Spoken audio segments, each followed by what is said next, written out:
You're listening to In Good Health, the trusted news source for medicine, science, and technology. I'm Elizabeth Westfield. I'm Mayan Vasta Betancourt. And I'm Greg Johnson. This week, why everyone needs a baseline understanding of mental health. I didn't know that I could be the expert of my child. I thought they're the expert, they have the MD degree, I should just sit down and be quiet. But first, should we be worried about private equity's growing investment in healthcare? Cutting costs, trying to drive profit, in addition, high amounts of debt. So a lot of times this just spells financial disaster for the healthcare company, hospital entity that a private equity firm owns. All that and more this week on In Good Health.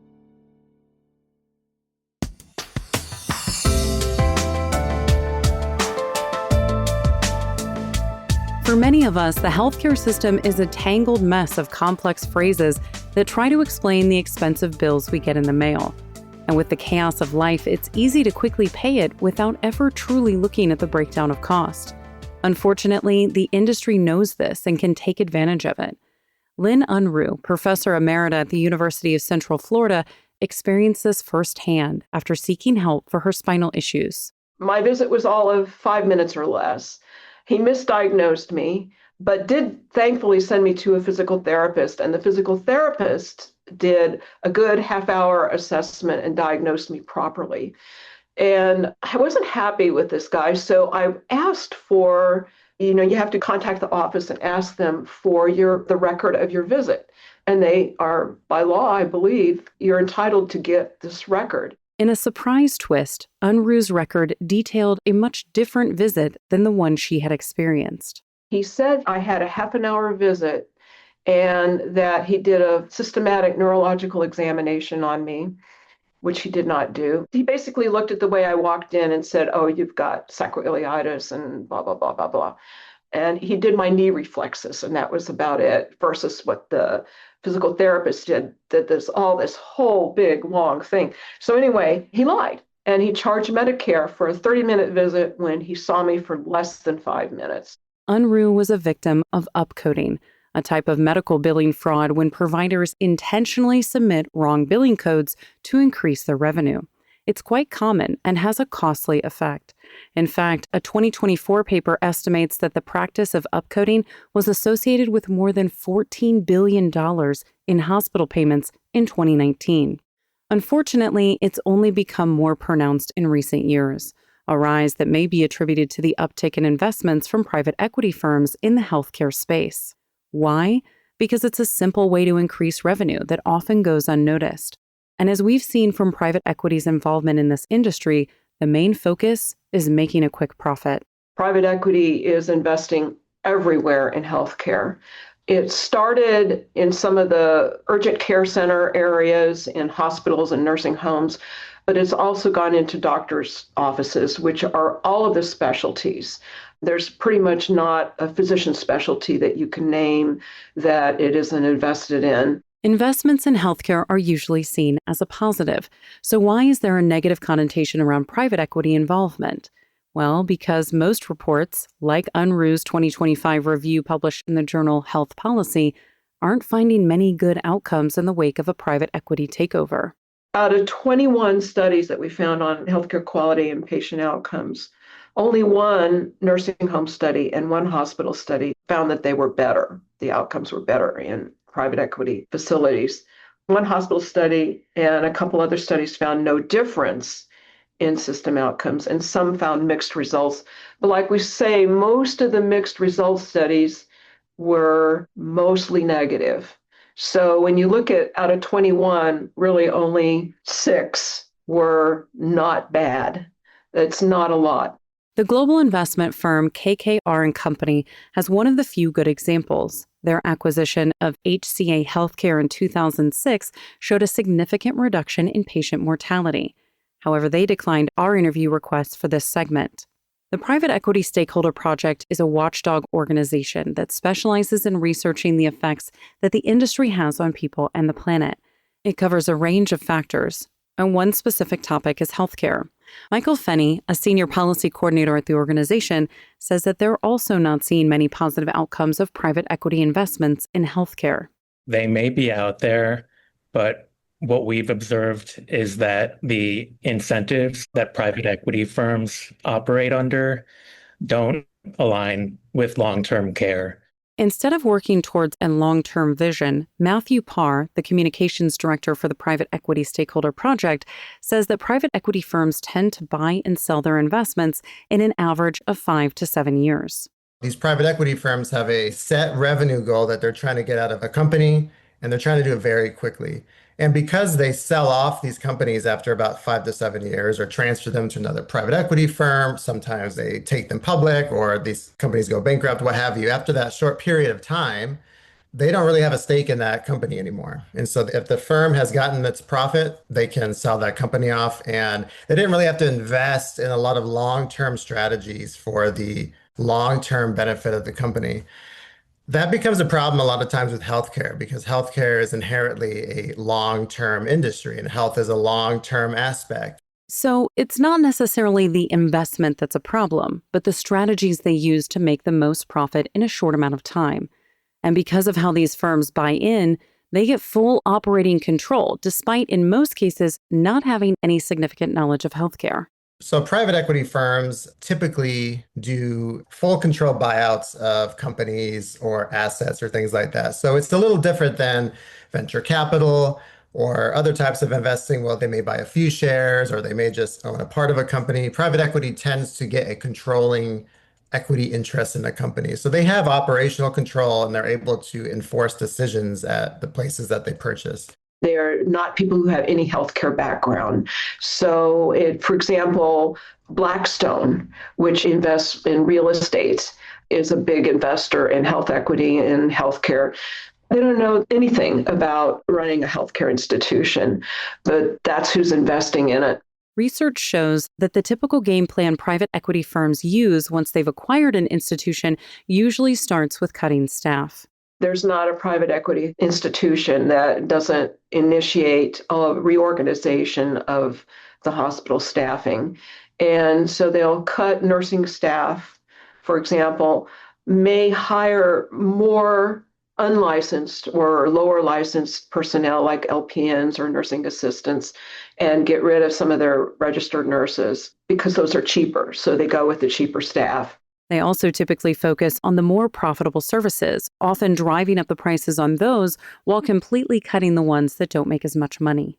So we see a lot of private equity investment in dentistry, for instance, because a lot of times there is dental insurance, but there's a lot of cash flow, people paying cash for procedures. And so that's easy profit for a private equity firm.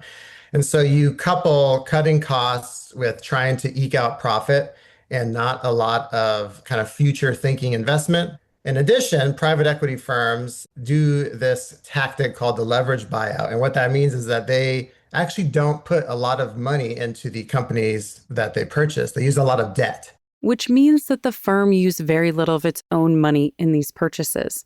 Another bonus to this tactic is that the debt gets placed on the company they buy, not the firm itself. A very popular case right now is Walgreens. Walgreens just got bought out by a private equity firm, Sycamore Partners. Just over 70% of that Walgreens acquisition was actually financed by debt and not from money from Sycamore Partners. But Walgreens is now going to be on the hook for paying that debt, not the private equity firm that owns Walgreens. So in the case of hospitals or nursing homes, or in Walgreens' case, you now have cutting costs, trying to drive profit, in addition, high amounts of debt. This strategy has been the cause of the financial ruin of many healthcare institutions owned by private equity firms. In fact, the Private Equity Stakeholder Project reports that 7 of the 8 largest healthcare bankruptcies in 2024 were backed by these firms. They also resulted in more than 65,000 layoffs across America. So if these practices are leading to worse patient care, bankruptcies, and closures, are we on a fast track to a destabilized healthcare system with even less patient access than we have today? Parr says it's a fear that's only grown with the recent Walgreens acquisition. Patients have such direct access to Walgreens. It's in nearly every community. Many rural communities only have a Walgreens for pharmacy access. And so if you take what we've seen traditionally and historically with these firms and extrapolate it to Walgreens, which is in almost every community, and if Walgreens does fail, because like we've seen other healthcare companies fail, you have direct lifelines in communities all over the country that will lose access to healthcare. A frightening thought, but thankfully one that Parr says isn't necessarily guaranteed to happen. However, changing the outcomes of these investments means changing the operations, a feat that starts with increasing transparency. The problem with private markets as opposed to public market investment is that there is just inherently far less transparency and disclosure on what these firms are doing, how much money they're making, what their practices are, who's actually profiting, who are the final owners of whatever entity, because we see a lot of financial maneuvering as well, shell companies being created to own things so that it is a little bit more obscure what who the ultimate owner is. Thankfully, Fenny says some states have started to move towards increasing ownership transparency and pre-transaction review for the private market. So if a private equity firm proposes a deal in which it acquires a healthcare provider, it would have to receive review and approval from the appropriate state entity. We've also seen states are starting to consider limits on certain practices by private equity firms, including limits on sale-leaseback transactions and dividend recapitalizations. And then states have also started to consider reinvigorating longstanding corporate practice of medicine laws, which keep clinical decisions with medical professionals instead of the corporations that own them. But even with more regulations and guardrails, Parr says it may not be the best financial decision for healthcare companies to seek money from private equity groups. We actually see in a lot of different industries, not just healthcare, that public financing of new projects, public investment, actually is a cheaper form of capital than courting a private equity firm for its investment. Private equity returns have not been as good as the public markets recently, not as good as like the S&P 500 recently. And so the marketing that the private equity industry has done as we are the last hope for investment for something before it goes under, or we have the best returns in the business, really actually don't hold up when you look at the data. And so a lot of times, yes, investment is really good, but companies can actually find that through the public markets and do fine and get the capital they need. You can find more information about Matthew Parr, Michael Fenny, Lynn Unruh, and all of our guests on our website, ingoodhealthpodcast.org. For more behind the scenes, follow In Good Health Pod on Facebook, Instagram, and X. Our writer-producer is Kristen Farah. Our executive producer is Amira Zaveri. I'm Elizabeth Westfield.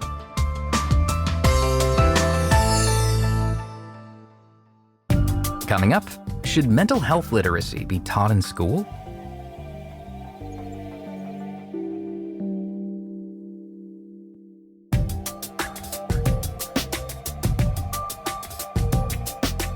Some mental health conditions have become cultural buzzwords like anxiety and depression, while others have set the stage for blockbuster movies like the 2016 film Split.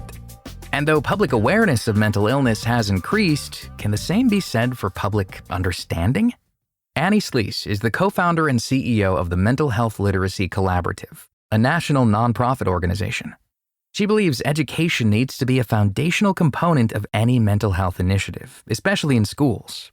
Though she's now a leader in this movement, there was a time when Sleece was a parent, unaware of how much she needed this knowledge in her own life. I was teaching 90 students a year and directing 2 musicals a year every year, and continued to do that while my child's condition deteriorated. And within a couple of years, I was navigating the prison system as a direct result of my child's unmet mental health needs turning into substance misuse and being in the wrong place at the wrong time. In 2010, Sleece was navigating how to be a teacher and primary caregiver to her 2 children, while dealing with what she thought was the typical teenage rough patch with her oldest, who'd just graduated high school. My child had a strong social connection and suddenly didn't really want to go see friends anymore. My child loved to shoot baskets, didn't want to do that anymore. Also, sleep was really kind of unusual, might be up really, really late or sleep all throughout the next day, which I know some of that is teenageness, right? But this was getting a little bit more extreme, kind of up all night repeatedly to the point where I was thinking, don't you need sleep? That kind of thing. Looking back now, there were so many signs Sleece can see clear as day, but before she had any real understanding of mental illness, she dismissed even the stranger ones as personality quirks they'd grow out of. What I think I should have recognized, and had I had training, I would have known, was my child was fearful. I found butter knives in the couch. And I would ask, what happened here? Was someone buttering a bagel in the living room? Right? And that wasn't it. It was, oh no, that's mine, Mom. It's for me to feel safer. And I thought, what do you mean safer? We have a house, we're locking the doors, we have security. What's going on? And what I didn't realize was my child was feeling paranoia. My child was feeling signs of unsettled, being able to discern reality from things that weren't real. So that fear manifested itself in bringing a butter knife around. By the time Sleece realized that her child was experiencing a mental illness, they were 18 and able to fight against the inpatient program she requested. Instead, they compromised on an outpatient treatment. I was like, wait, I'm the mom. And they were like, yeah, but your child's 18. So your child decided that that's not going to work. So this is what we're going to do. When we did that, it was in that facility as an outpatient that my child accessed a firearm, got it from another person receiving care during a parking lot smoke break, just going outside, getting fresh air and buying a firearm out of the trunk of someone's car. My child brought it home, and then my 13-year-old found it. Sleece still had no idea what was going on, but as her oldest grew more distressed over the passing weeks, Sleece's 13-year-old finally gave up the secret that there was a gun in the house. Thankfully, no one was harmed, but it was the first wake-up call that alerted Sleece to the fact that this was much bigger than anything she'd been taught about mental health. Maybe it was because of this lack of knowledge or fear of what would happen to her family if she shared what was going on inside their house, but it still took a couple more years for Sleece to act. So I was trying to manage this distress internally, quietly, and obviously deeply stigmatized. So 2 years go by, and the thing that made me actually do something was the tragedy at Sandy Hook Elementary. When that happened, my eyes were just opened, and I was like, oh my gosh, there is so much parallel between what happened and what was going on in my house. Now, there are great differences too. The perpetrator in that incident had a very different sort of set of circumstances, but the mother, I definitely connected and could relate to. The mother was said to have been fearful, and I was fearful at that point. She started building a community through a blog. And though it was making an impact, Sleece realized the hypocrisy of her fight to normalize mental health issues while hiding from her own story. It was anonymous. I was talking all about the stigma of mental health, yet not willing to tell anybody my name or what I did or where I lived, because deeply stigmatized I was. But over time, I got a lot of people reaching out from all over the world saying, this sounds a whole lot like someone I know, or this sounds like my story, or my family went through something like this. And as that happened, it just built and built and built. And I realized that there was work to be done, and maybe I could help do it. She started by helping Sandy Hook Promise roll out their Know the Signs school programs in 2016. Soon after, Sleece decided to go all in. She quit her job teaching and became the Director of Advocacy and Education at the National Alliance on Mental Illness in Delaware. My role at NAMI allowed me to, first of all, learn all the facts I didn't know and share them with parents like me, with individuals like my child, with community leaders, and then to advocate for policies that would make lives better. And when I did that, that's really what brought me to what I'm doing now. Because doing that policy piece allowed me to recognize the influence that policy can have, the positive work that can be done, but also the gaps. And what my work does now is address one of those gaps, which is mental health literacy.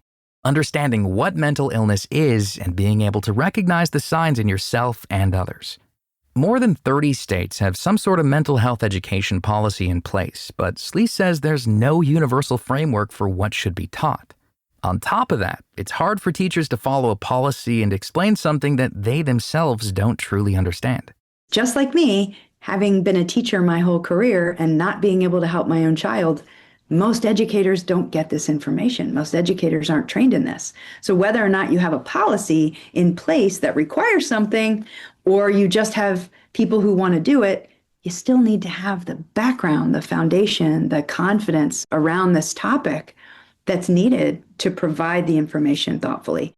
The gap between policy and action is what the Mental Health Literacy Collaborative is helping to close.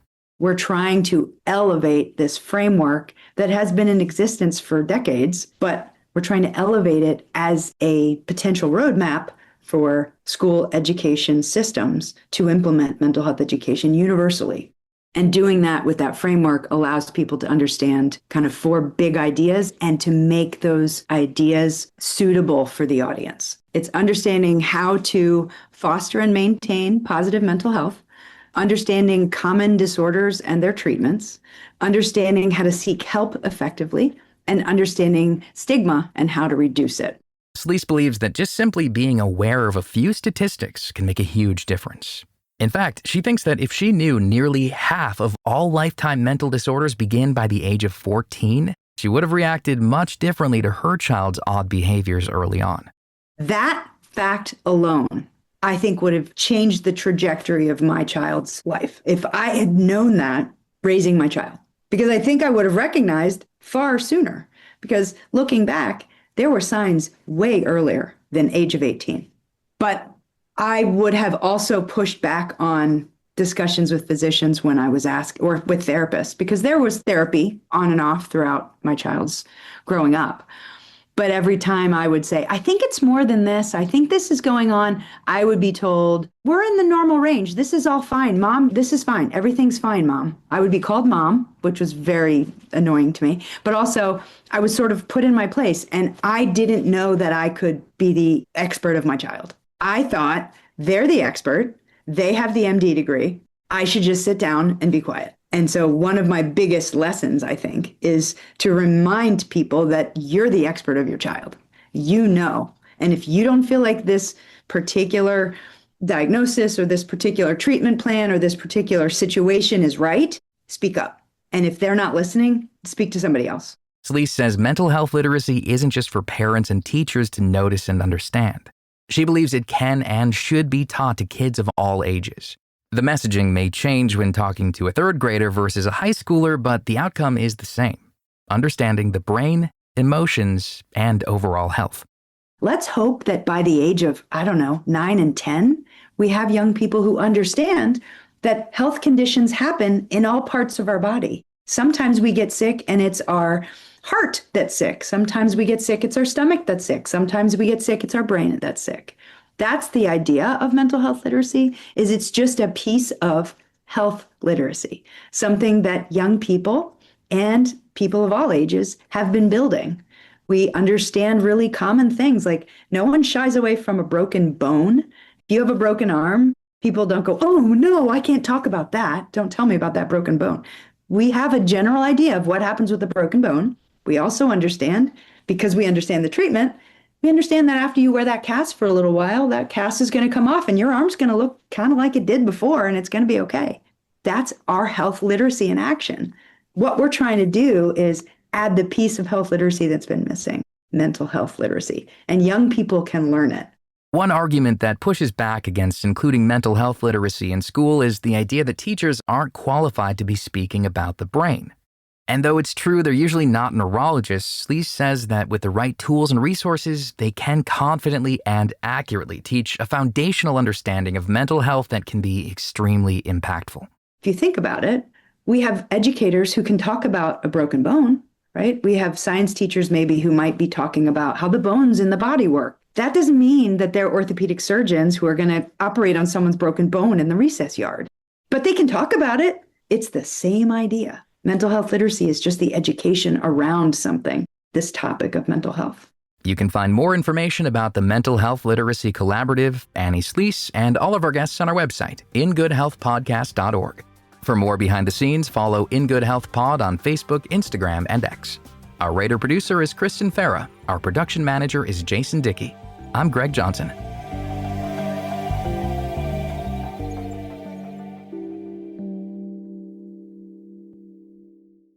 In Good Health returns in just a moment.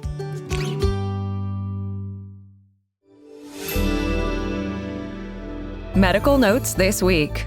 Why does asthma differ between genders? Research shows that the condition starts at different times, presents with different symptoms, and responds differently to treatment between men and women. A new study examined this divergence at a genetic level and identified 61 genes that have significantly different expressions related to asthma. Surprisingly, this research also revealed that the condition changes depending on age and tissue type, too. The research is published in the American Journal of Respiratory Cell and Molecular Biology. Does a doctor need to be present on every flight? New research in JAMA Network Open analyzed how frequent medical emergencies are in the air. Between 2022 and 2023, they reviewed medical calls from 84 airlines that flew more than 3 billion passengers. It turns out that 1 in every 212 flights have a medical emergency. However, most are minor, and only about 8% were taken to the hospital after landing. A new understanding of video game addiction. New research in JAMA Network Open counters the common belief that video game design is to blame for teen addiction. Researchers discovered that kids who showed depressive symptoms and social issues were more likely to have addicted gaming behaviors. This work reveals an underlying issue that could help guide better treatment strategies. And finally, daydreaming may be the key to getting a promotion. A new study in the Journal of Management argues that letting the mind wander increases the chance of epiphanies. These aha moments shape how people navigate their careers. Creating more epiphanies could heighten a person's sense of purpose and drive within their career. And that's Medical Notes this week. I'm Mayan Vasta Betancourt. Thank you for joining us this week and every week as we break down the science stories you need to know. You can find all of our past segments and guests on our website at ingoodhealthpodcast.org or wherever you listen to your podcasts. Follow us on Instagram, Facebook, and X for more behind-the-scenes content. Tune in next week for another edition of In Good Health.